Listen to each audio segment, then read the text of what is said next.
সম্মানিত দর্শক বন্ধুরা, আমার ঈগল পাখিগুলো দেখার জন্য আমাদের এলাকার যে বিখ্যাত ফল ব্যবসায়ী আছেন, যার কলিজা বড় সাহস নিয়ে ফল কেনেন, বিভিন্ন রকম মানুষকে এই ফলের মাধ্যমে সহযোগিতা করে থাকেন, সেই মোশাররফ আমাদের এখানে আসছেন আজকে পাখি দেখার জন্য। এ হচ্ছে সে মোশাররফ, পশ্চিম যাত্রাবাড়ি, আমাদের এক নামেই চিনি আমরা তাকে, মোশাররফ ফল বিক্রেতা।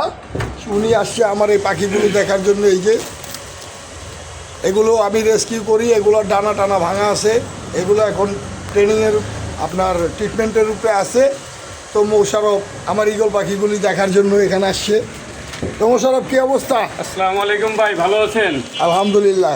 আপনার পাখিগুলি আমার কাছে এতটাই ভালো লাগে, সেই বাজ পাখি যারা নাকি সবসময় মামুন ভাইয়ের কাঁধে থাকেন, সেই বাজ পাখি। আজকে বাজ পাখিগুলি আমি নিজে শয়নাকে বাড়ির সামনাসামনি এসে দেখলাম, খুবই সুন্দর লাগতেছে আমার কাছে বাজ পাখি। অনেক সময় ছোটোকালে শুনতাম গান, খাঁচার ভিতর অচিন পাখি কেমনে আসে যায়।